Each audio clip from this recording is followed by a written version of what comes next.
Yes sir. अब हम चलते हैं बेटा, जो मेजर पोर्शन है, अभी थोड़ी देर पहले इसके बारे में हम चर्चा भी कर रहे थे। मेजर जो पोर्शन है, यूजर्स ऑफ अकाउंटिंग, अकाउंटिंग के यूजर्स होते कौन कौन है भाई? तो इसके यूजर बेटा बेसिकली दो होते हैं, एक होता है इंटरनल, एक होता है एक्सटर्नल। इंटरनल यूजर और एक्सटर्नल यूजर। इंटरनल यूजर जो कंपनी के अंदर रह करके कंपनी की डिटेल्स को एक्सेस करते हैं, उसे चेक करते हैं, उनको उसकी जरूरत पड़ जाती है। जैसा कंपनी का ओनर, भाई इसको जरूरत पड़ेगी, इसका बिजनेस है अपना। मैनेजमेंट, मैनेजमेंट को जरूरत पड़ती है, रीजन क्या उसके पीछे? मैनेजमेंट को जरूरत इसलिए पड़ती है क्योंकि मैनेजमेंट को ये बताना होता है अपने वर्कर्स को कि भाई जो तुम काम कर रहे हो, अच्छे काम कर रहे हो, बेकार काम कर रहे हो, तुम्हारी वजह से कंपनी को लॉस हो रहा है, तुम्हारी वजह से कंपनी को प्रॉफिट हो रहा है, तो उसके बारे में कंपनी को बताना पड़ता है। तो दैट इज मैनेजमेंट। मैनेजमेंट क्या करता है? उनको असिस्ट करता है, उनको चीजों को बताता है। आपने पीछे ही 3 बारी पढ़ लिया मैनेजमेंट का नाम, आपने पढ़ा ऑब्जेक्टिव में, आपने पढ़ा फंक्शंस में, आपने पढ़ा एडवांटेज में। तो मैनेजमेंट क्या जरूरत नहीं है? मैनेजमेंट को जरूरत पड़ती है, लेकिन वो कहां बैठा हुआ है यूजर? वो कंपनी के अंदर बैठा हुआ है, दैट इज इंटरनल यूजर। और एक होते हैं जो कंपनी के बाहर होते हैं, जो कंपनी से बाहर रह करके कंपनी की इंफॉर्मेशन को यूज करते हैं। पहला, यहां पे एक वर्ड नहीं है, मिसिंग हो रखा है, एम्प्लॉय। बेटा एम्प्लॉय को पुरानी बुक्स के अंदर हम लोग इंटरनल यूजर मानते थे, लेकिन जो नई बुक अब जो प्रिंट होके आई है उसमें एम्प्लॉय को एक्सटर्नल यूजर माना गया है। अब ये क्यों किया है ये समझ में नहीं आ रहा, जबकि एनसीईआरटी भी इसको यहीं पे कंसिडर करता है। तो आप बेटा नई बुक के अकॉर्डिंग चलेंगे तो एक्सटर्नल यूजर है, पुरानी बुक के अकॉर्डिंग चलेंगे तो एम्प्लॉय को हम लोग एक्सटर्नल इंटरनल यूजर मानते थे। एम्प्लॉय को क्यों जरूरत पड़ती है भाई? बोनस मिलेगा नहीं मिलेगा? बोनस मिलेगा या फिर नहीं मिलेगा, उसको भी फाइनेंशियल पढ़ने होते हैं हमारे। बैंक को क्यों पढ़ने होते हैं? सर बैंक को इसलिए पढ़ना है क्योंकि उसने लोन वगैरह देना है। ठीक है, सही बात है। इन्वेस्टर, भाई हम कंपनी में इन्वेस्ट करेंगे या फिर ना करें। ठीक है। क्रेडिटर्स, हम इस आदमी को उधार दें या फिर ना दें। गवर्नमेंट, भाई गवर्नमेंट और अथॉरिटीज, गवर्नमेंट और अथॉरिटीज का मतलब बेटा यहाँ पे सिंपल सिंपल से पंगा आता है टैक्स का। भाई इस कंपनी में टैक्स लगाना है नहीं लगाना, लगाना तो कितना लगाना है ये भी मैटर करता है। लास्ट में आते हैं रिसर्चर। बेटा रिसर्चर वाला पॉइंट थोड़ा सा एक्सपेंडेड है, समझाने की कोशिश करते हैं। रिसर्चर कौन होते हैं बेटा? रिसर्चर होते हैं जो कंपनीज के बारे में, पहले जितनी हमारे देश में कंपनी है उनके बारे में जाएंगे, उनके पीएनएल अकाउंट, उनकी बैलेंस शीट, उनकी हर चीज जो फाइनेंशियल स्टेटमेंट्स होती हैं उनको उठाकर रीड करते हैं। रीड करने के बाद उस पूरी कंट्री की जितनी कंपनीज है उनको रीड करते हैं, उसके बिहाफ पे उसको एक नंबर देते हैं, नंबर 1, नंबर 2, नंबर 3। फिर ऐसी second country, third country, 4, 5, 6, 7, 202 countries को जाके चेक करेंगे। चेक करने के बाद क्या करते हैं? उसकी लिस्ट बनाते हैं, उस लिस्ट में कंट्री वाइज नंबर देते हैं। अब मान के चलिए मुझे किसी कंट्री में इन्वेस्ट करना है, तो मैं जाऊंगा उस रिसर्चर से वाली लिस्ट मांगूंगा, बदले में पैसे दूंगा, रिसर्चर से लिस्ट मांगूंगा और लिस्ट मांग करके अपने जो पैसे इन्वेस्ट करना है देख के इन्वेस्ट करूंगा कि मैं कौन सी जगह पे इन्वेस्ट करूं। जैसे कि पाकिस्तान मेरे ख्याल से 202 नंबर पे आता होगा वो। रीजन, मैंने जाके कंपनी लगाई, वहां पे कोई टेररिस्ट आ गया, बम लगा के चला गया, मेरी कंपनी खत्म, फिर फायदा क्या हो बेटा? तो हम ऐसी कंट्री में जाके इन्वेस्ट करेंगे जो कंट्री कैसी हो, वायबल हो, जो कंट्री कैसी हो, अच्छी हो, शांत हो, जहां पे मेरा प्रोडक्ट बिक सके, जहां पे मैं प्रोडक्ट को बना सकूं शांति के साथ। जैसे इंडिया, इंडिया में आप देख लो चाइना से मैक्सिमम कंपनीज आ रही हैं और आकर के यहाँ पे चीजें स्टैब्लिश कर रही है। रीजन, शांति है, चीजें बन सकती हैं, चीजें पॉसिबल हैं। ये होते हैं रिसर्चर्स। अगला आता है पब्लिक। पब्लिक मतलब आप और मैं, आप और मैं, बस ऐसी रीड करना है, जानकारी लेनी है, सिंपल, ये जानकारी के लिए होते हैं।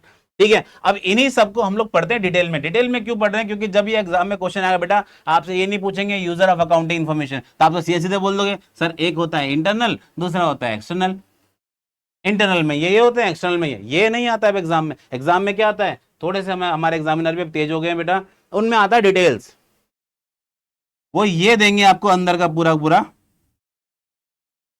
पूछेंगे बताओ कौन सा यूजर है, ये कौन सा यूजर है, ये देने के बाद पूछे कौन सा यूजर है। तो अगर मुझे अंदर की इंफॉर्मेशन पता है तो मैं बाहर वाला बता सकता हूं कि अच्छा ये ओनर है। अगर मुझे अंदर की डिटेल पता है बता सकता हूं ये मैनेजमेंट है। तो ये आपको पढ़ना है बेटा, थोड़ा डिटेल में जाके पढ़ना है आपको। ठीक है। जो अभी तक आप पढ़ रहे थे, अभी तक तो आप खाली डिटेल, बस इंटरनल यूजर एक्सटर्नल यूजर बस आपने पढ़ दिया, हो गया काम। अब क्या करना है बेटा आपको? इंटरनल एक्सटर्नल नहीं पढ़ना, अब आपको पूरा प्रॉपर वे में पढ़ना है उसको कि यूजर्स ऑफ अकाउंटिंग इन्फॉर्मेशन। अब ये पेपर में क्वेश्चन इस टाइप के आते हैं बेटा, पहले नहीं आते थे, पहले बहुत नॉर्मल क्वेश्चन आते थे यूजर ऑफ अकाउंटिंग। तो यूजर ऑफ अकाउंटिंग को हम लोग ब्रॉडली 2 पार्ट में डिवाइड करते हैं। नंबर 1 इंटरनल, नंबर 2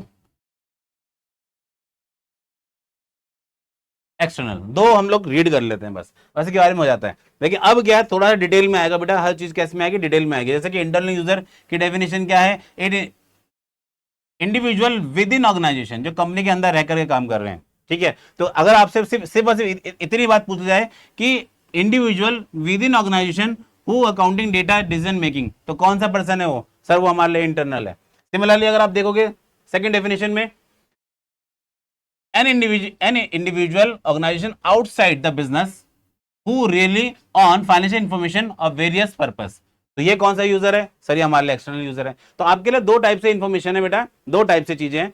अब पहले हम बात करते हैं ओनर। ओनर के लिए कौन कौन से कंट्रीब्यूशन है, ओनर किस किस बात पे हमारे लिए एग्री करता है। पहला पॉइंट हमारे पास आता है कंट्रीब्यूशन टू कैपिटल। भाई वो पैसा लगाएगा बिजनेस के अंदर, और जो पैसा लगाता है उसी को हम लोग क्या बोलते हैं? कैपिटल बोलते हैं। क्या बोलते हैं? कैपिटल। जो ओनर आदमी इन्वेस्ट, जो ओनर कंपनी के अंदर इन्वेस्ट करता है, दैट इज कैपिटल। अभी हम बेसिक टर्म्स के अंदर ये पढ़ने वाले हैं कि कैपिटल होती क्या है बेटा। नेक्स्ट आता है कि ओनर को इंटरेस्टेड क्यों होता है वो? भाई अपना प्रॉफिट एंड लॉस चेक करेगा। भाई अगर मान के चलो मेरा भी छोटी सी दुकान होगी तो मैं भी रोज शाम को जाकर बेटा वहां पे चेक करूंगा कि आज कितना सामान सेल हुआ है। तो ओनर भी है बेटा, ओनर को भी जानना होता है कि भाई हमारा प्रॉफिट एंड लॉस, उसका स्टेटस क्या चल रहा है। सेकंड, मैंने जो इन्वेस्ट कर रखा है क्या वो सेफ्टी एंड ग्रोथ, क्या उसमें सेफ है? वो मैंने इन्वेस्ट किया है और इन्वेस्ट करने के बाद वो कंपनी खत्म हो गई, या सपोज करो कंपनी ग्रो कर रही है, तो कितनी स्पीड से ग्रो कर रही है बेटा? कितनी स्पीड से? जैसे कि अगर आपने लेट से आपने एसआईपी कर रखी है, इन्वेस्टमेंट कर रखा, तो आप भी रोज अपना फोन खोल के चेक करोगे कि सर वो कितनी वैल्यू बढ़ गई है, उसमें कितनी वैल्यू डाउन हो गई है। तो ये अपना पे क्या है? ओनर। तो ओनर को भी अपने फाइनेंशियल चेक करने होते हैं बेटा। नेक्स्ट बेटा अपना आता है फाइनेंशियल पोजिशन।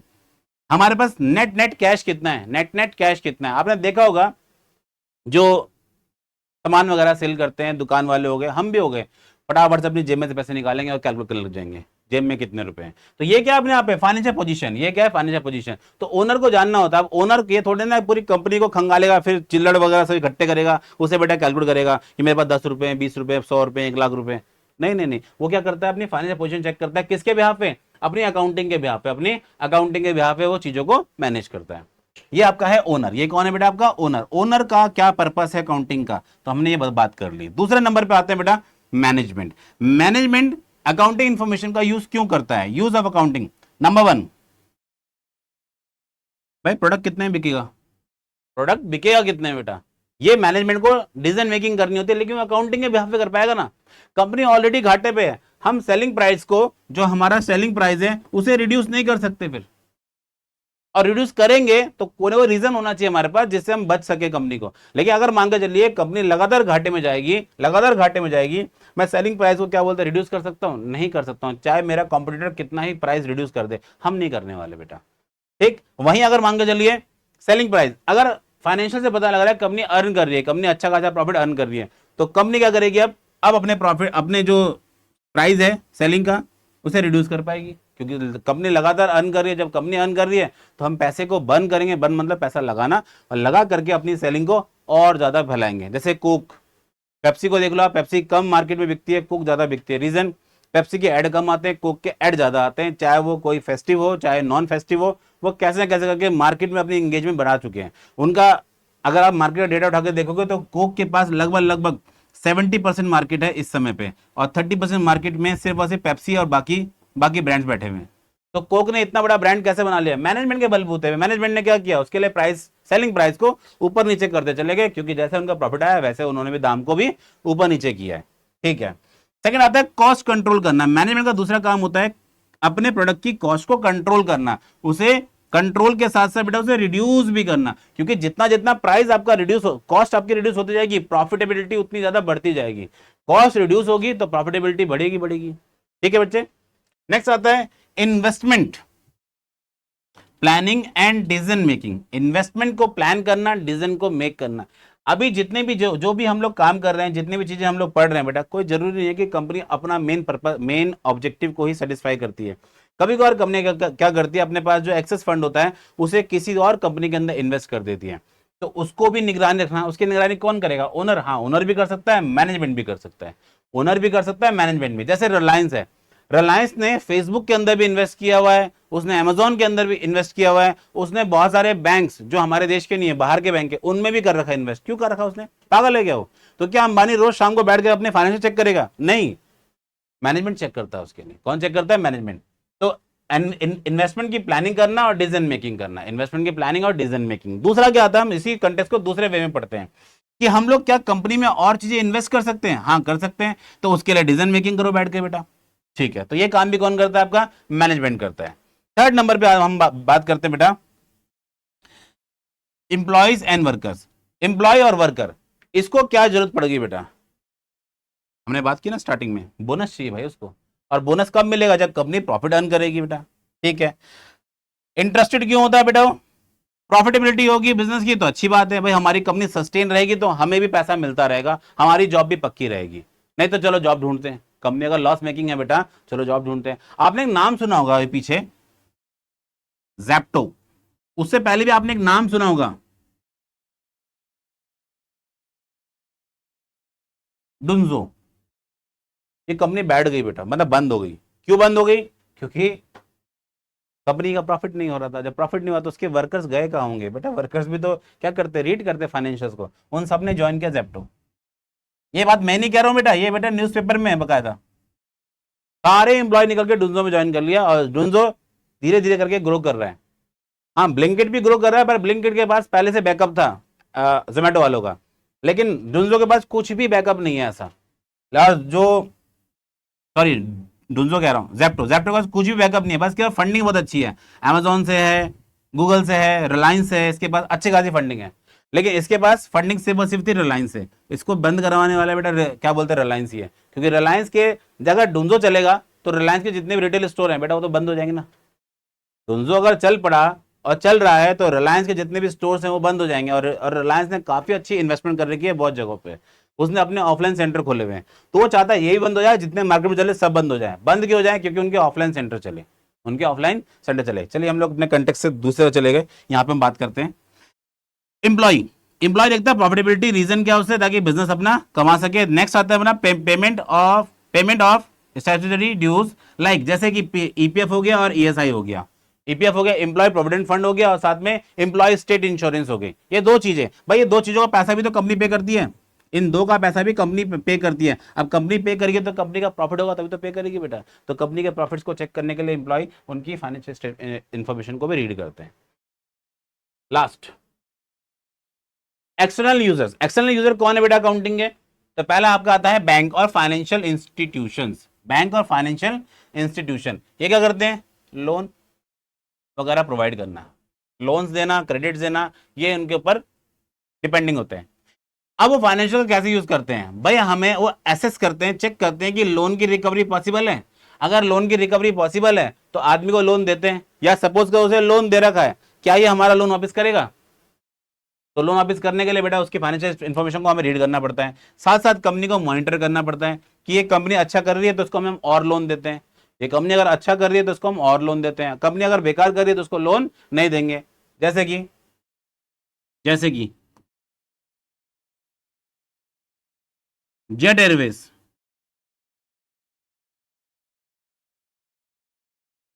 इतना इसके ऊपर लोन था बेटा,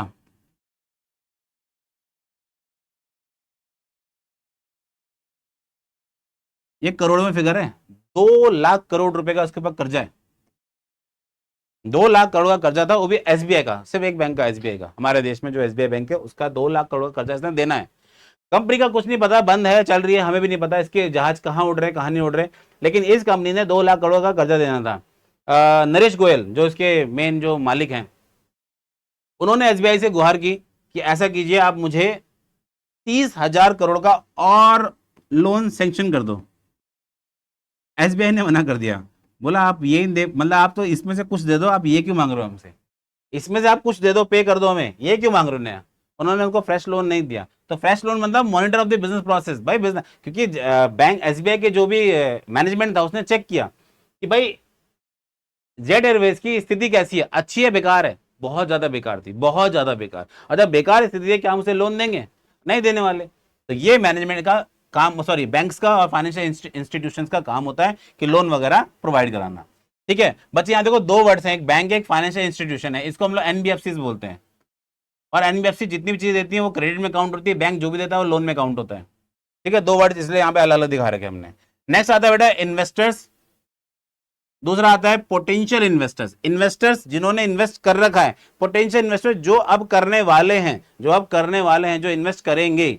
ठीक है। अब वो क्या देखते हैं कंपनी की अर्निंग, बेटा अर्निंग कहां पता लगेगी, फाइनेंशियल्स में पता लगेगी। सेफ्टी, मैंने इन्वेस्ट कर दिया, मेरा पैसा सेव है या नहीं है बेटा, वो भी हमें पता लगेगा। फ्यूचर में क्या रिटर्न देगा, अगर रिटर्न के बारे में बात करूं बेटा तो यहां पे फिर बात आ गई वही जो बात मैंने थोड़ी देर पहले की, पंडित बनने वाली बात, एस्ट्रोलॉजी चाहिए भाई इसके अंदर। ठीक है, तो क्या अकाउंटिंग के बिहाफ पे हम एस्ट्रोलॉजी कर सकते हैं, बिल्कुल कर सकते हैं। एक अंदाजा तो मार सकते हैं कि मे भी कंपनी इतना अर्न कर लेगी, मे भी कंपनी इतना अर्न कर लेगी।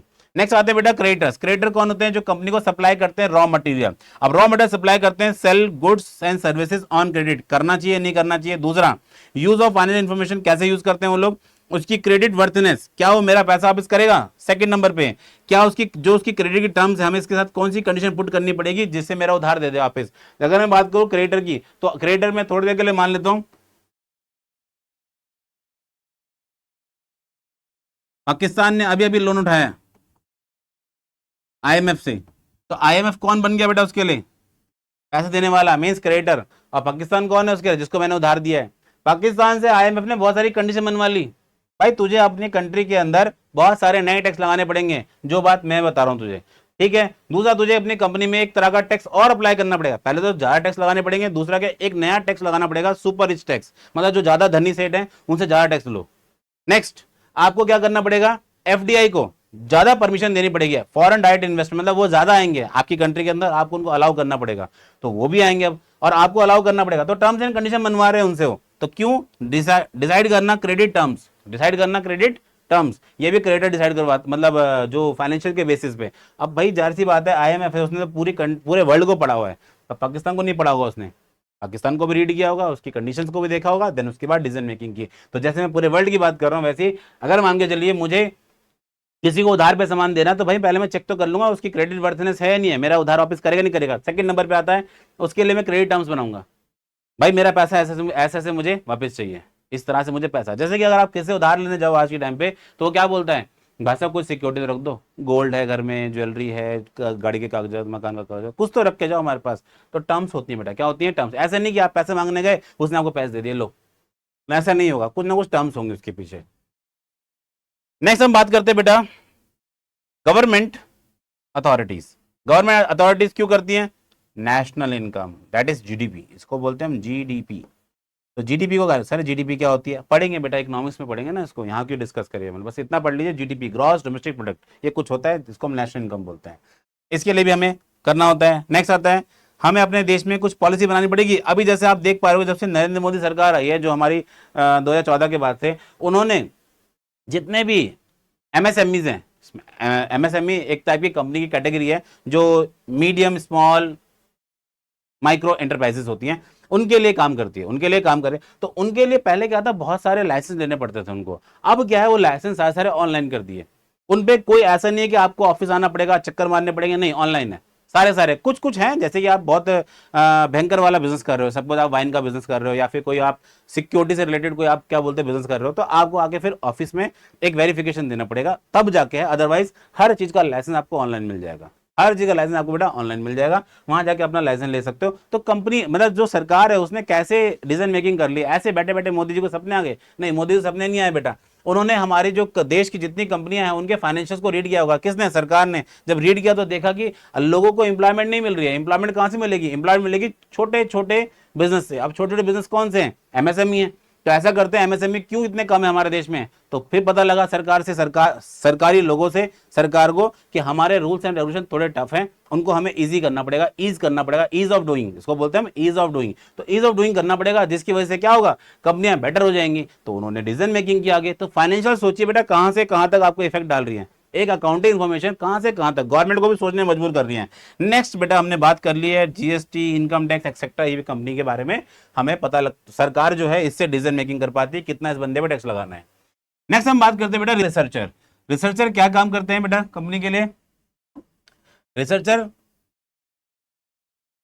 कंपनी के जितने भी फाइनेंशियल इंफॉर्मेशन है उन्हें रीड करते हैं, use the data for academics and analytical analytics के लिए भी उसका इस्तेमाल किया जाता है। एनालिटिक्स मतलब होता है कंपनी को खंगालना, उसको चेक करना। जैसे मैंने आपको थोड़ी देर पहले अभी स्टार्टिंग फर्स्ट स्लाइड में आपको यहाँ पे डिस्क्राइब कर दिया था कि रिसर्चर का बेसिक वर्क क्या होता है, किसी भी कंपनी, किसी भी कंट्री के जितनी भी टोटल कंपनीज है उनके बारे में एक नेट कंक्लूजन निकालना कि कंपनी अच्छा कर रही है, बेकार कर रही है, कंपनी अच्छा कर रही है फिर बेकार कर रही है, उसके बारे में एक रिसर्च निकाल के उसे आगे तक पहुंचाना। नेक्स्ट हम बात करते हैं, आपके यहाँ पे एक पॉइंट आपका हाईलाइट नहीं हो रहा बच्चे, ये है कस्टमर्स, है ना, कंज्यूमर। क्या होता है कंज्यूमर? अब कंज्यूमर और कस्टमर में क्या डिफरेंस है? बड़ा सिंपल सा डिफरेंस होता है बेटा। कंज्यूमर्स वो होते हैं जो चीजों को कंज्यूम करते हैं, कस्टमर्स होते हैं जो चीजों को बाय करते हैं। जैसे एग्जांपल के लिए मैंने अगर सूट परचेज किया, सूट गर्ल्स का अपनी बहन के लिए बेटा कोई सूट वगैरह परचेज किया है, तो क्या मैं पहनूंगा उसको? नहीं ना, वो तो बहन को दूंगा। तो बहन को दूंगा, बहन होगी कंज्यूमर, मैं कौन हुआ बेटा? मैं तो हुआ कस्टमर। मैं कौन हूं बेटा? कस्टमर। तो ये ध्यान रखना आप लोग, इसमें बहुत बड़ा डिफरेंस आता है बच्चों को कि सर कस्टमर क्या होता है, कंज्यूमर क्या होता है, कोई भी पूछ लेता है आपसे। तो कंज्यूमर्स क्या है बेटा? कंज्यूमर को इसलिए ध्यान देना होता है कि हमें जो प्रोडक्ट मिल रहा है वो फेयर प्राइसिंग पे मिल रहा है, नहीं मिल रहा, वो महंगा तो नहीं मिल रहा। और अगर महंगा मिल रहा है, लेट से कोई 2 रुपए का प्राइस है, उसकी 2 रुपए की कॉस्ट है, 2 रुपए का ही मार्केट में बिकना चाहिए, लेकिन उसको बेच रहा है कितने रुपए में? 50 रुपए में। अगर 50 में बेच रहा है तो हम क्या बोलेंगे? ये फेयर प्राइसिंग है? नहीं भाई, ये फेयर प्राइसिंग नहीं है, एक तरह से डिजास्टर है हमारे लिए। नेक्स्ट, उसकी प्रोडक्ट की कॉस्ट कैसी आ रही है, वो एफिशिएंट है या नहीं है, सस्ते में बना रहा है नहीं बना रहा है। मैगी को देख लो आप, मैगी जो अभी सोल्ड हो रही है मार्केट में 15 रुपए की हो रही है। अभी आप पीछे एक न्यूज आई थी, उस न्यूज में यह था गुजरात के अंदर मैक्सिमम फूड चलता है बेटा आपका चने का ही जो बनता है पाउडर, और उससे मैगी, मतलब मैगी बोल रहा हूँ, बेसन और बेसन से उन्होंने नूडल्स बनाई है, और वो वाली मैगी बिक रही है मार्केट में 8 रुपए की।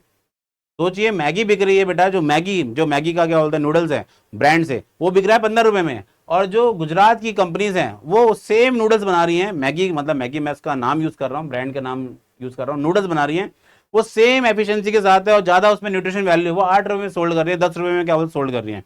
तो कॉस्ट, उन्होंने अपनी कॉस्ट बचाई, लेकिन मैगी थोड़ा सा अलग चल रही है। तो कस्टमर को ये बात पता है, तो कस्टमर उसको रीड कर रहा है फाइनेंशियल इंफॉर्मेशन से बार बार ही।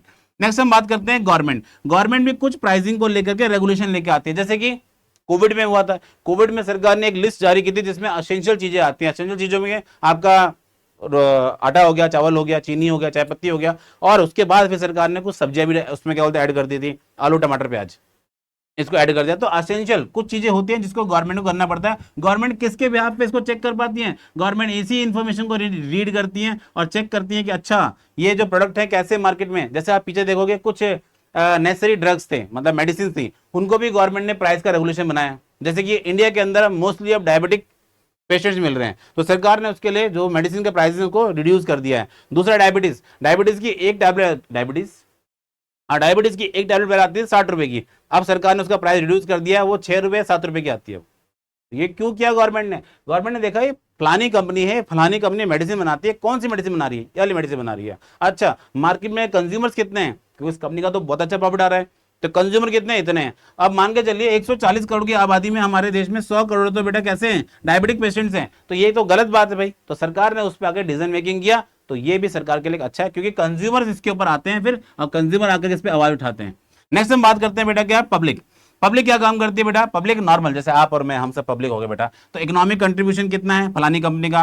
एम्प्लॉयमेंट जनरेशन कितना है? फलानी कंपनी का। जैसे पतंजलि के ऊपर हम बात करें, पतंजलि क्या कर रहा है? लगातार एक्सपेंड कर रहा है। कैसे पता लग रहा है हमें? उसके फाइनेंशियल से देख के पता लग रहा है। अभी आपने सुना हुई होगा पीछे असम में उन्होंने पूरा जंगल साफ कर दिया, और वहां के जो ट्राइब्स थे उन्होंने आकर के उसका अपोज किया, तो उन्होंने उनको ये बोल के शांत करवाया कि हम तुम्हें यहाँ जॉब देंगे, हम तुम्हें यहाँ पे जॉब्स देंगे, तुम आगे यहाँ पे जॉब ले लेना। एम्प्लॉयमेंट जनरेशन, ये भी अच्छा पॉइंट है। चलो नेक्स्ट हम बात करते हैं क्या, development local and national economy. Local and national economy हमारे देश में डेवलप होगा या फिर नहीं होगा या नहीं होगा, इसका डिसीजन मेकिंग कैसे होगा, कंपनीज पे डिपेंड करेगा। क्योंकि कंपनी अगर अच्छा कमाएंगे तो अपने एम्प्लॉय को अच्छा पे करेंगे, तो एक अपने आप पे एक नेशन जो है अच्छा बिल्ड होगा। यहां तक बेटा क्लियर है? ठीक है, अब हम पढ़ेंगे नेक्स्ट क्लास में। चलिए।